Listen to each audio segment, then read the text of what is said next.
नमस्कार, आप देख रहे हैं उत्तराखंड स्पेशल और मैं हूं आपके साथ लता। चले शुरू करते हैं उत्तराखंड की अहम खबरों का सिलसिला। हरिद्वार में होने वाले महाकुंभ में अब किन्नर अखाड़ा भी कूद पड़ा है। किन्नर अखाड़ा के आचार्य महामंडलेश्वर लक्ष्मी नारायण त्रिपाठी ने हरिद्वार में हर की पौड़ी पहुंचकर गंगा पूजन कर महाकुंभ की तैयारियों का आगाज कर दिया। साथ ही किन्नर अखाड़े ने अन्य 13 अखाड़ों को राज्य सरकार की ओर से दी जा रही सुविधाओं की तर्ज पर ही किन्नर अखाड़े के लिए अलग से सुविधाएं देने की मांग की है। किन्नर अखाड़ा ने हर की पौड़ी, दक्ष मंदिर और माया देवी मंदिर में पूजा अर्चना की। वहीं इस मौके पर किन्नर अखाड़े ने अखाड़ा परिषद को भी उनके लिए बेहतर सुविधाएं देने की चेतावनी दी। इस मौके पर हरिद्वार के तीर्थ पुरोहितों ने भी किन्नर अखाड़ा का स्वागत किया है। हर की पैड़ी ब्रह्मकुंड समस्त सनातन धर्मों का स्वागत करती है। यहाँ पर कोई भी सनातन धर्म का व्यक्ति आकर के गंगा जी के आशीर्वाद ले, पूजा अर्चना करे।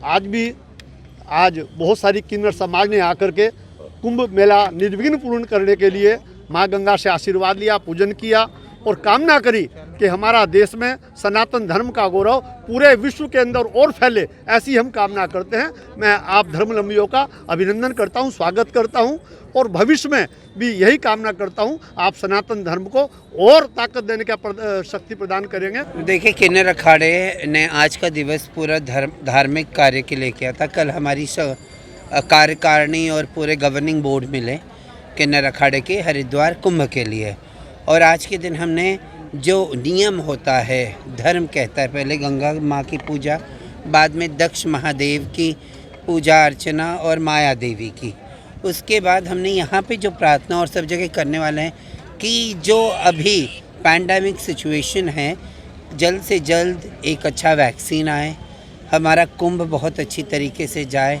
कोरोना मुक्त जाए और जगदम्बा माँ गंगा स्वयं हमारे दुखों को निवारण करे। जो आताताई बन के कोरोना पूरे विश्व को अपने अंदर निगलने की कोशिश कर रहा है, कहीं ना कहीं उसका अंत हो, यही हमने दुआ करी माँ गंगा से। रुद्रपुर में बीते दिन भाजपा की तरफ से किसान बिल के समर्थन में निकाली गई रैली को पूर्व स्वास्थ्य मंत्री तिलक राज बेहर ने फ्लॉप बताया। उन्होंने कृषि बिल को काला कानून बताकर इसे वापस लेने की बात कही।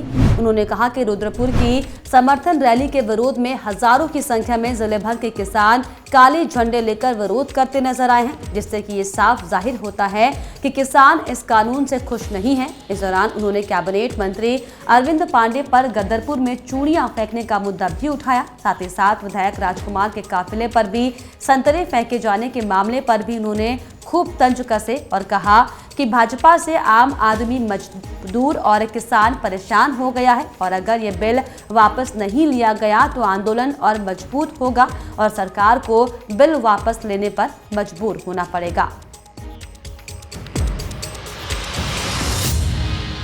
देखिए, भारतीय जनता पार्टी को रैली निकालने का कोई अधिकार नहीं है।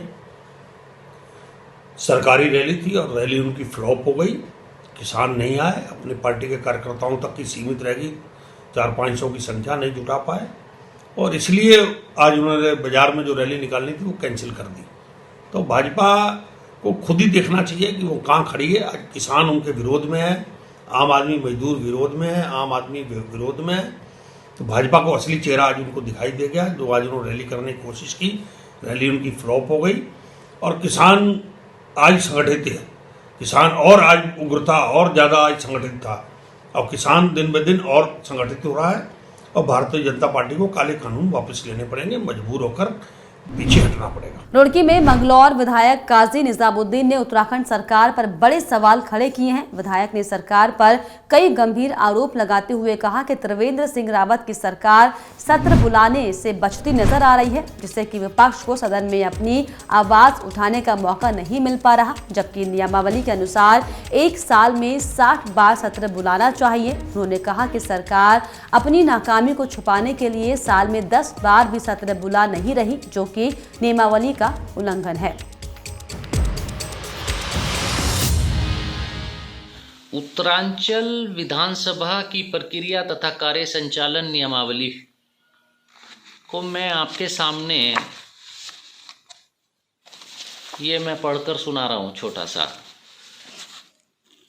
अध्याय 4 का नियम 14, जिसमें कहता है, नियमावली कहती है कि सभा के अधिवेशन अनुच्छेद 174 के अधीन रहते हुए साधारणतः प्रत्येक वर्ष में सभा के 3 अधिवेशन अर्थात आयव्ययक अधिवेशन, वर्षाकालीन अधिवेशन व शीतकालीन अधिवेशन होंगे और 60 दिन का सत्र होगा। 60 दिन सत्र चलेगा साल में, ये कार्य संचालन नियमावली कहती है।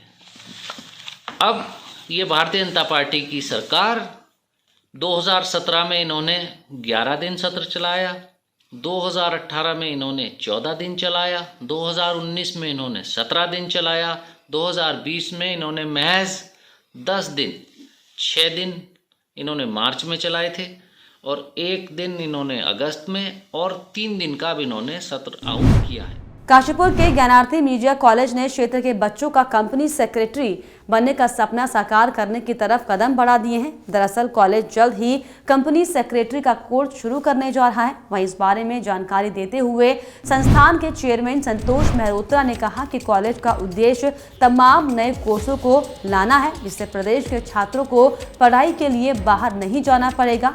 इस दौरान उन्होंने ये भी कहा कि इस कोर्स के जरिए छात्र टॉप मैनेजमेंट सीखने के साथ ही कंपनी को रिप्रेजेंट करना सीखेंगे, जिससे कि उन्हें रोजगार के लिए नए अवसर जल्द से जल्द मिल सकेंगे।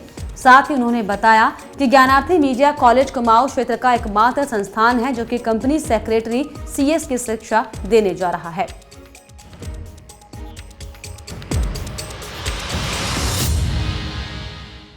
हाँ, आज हमारा जो आज जो प्रेस कॉन्फ्रेंस हमने बुलवाई है वो लोगों को अवगत कराने के लिए कि काशीपुर में ज्ञानार्थी मीडिया में ये कंपनी सेक्रेटरी कोर्स जो गवर्नमेंट ऑफ इंडिया की संस्था है उसके अंडर में हमने ये कोर्स चालू कर दिया है।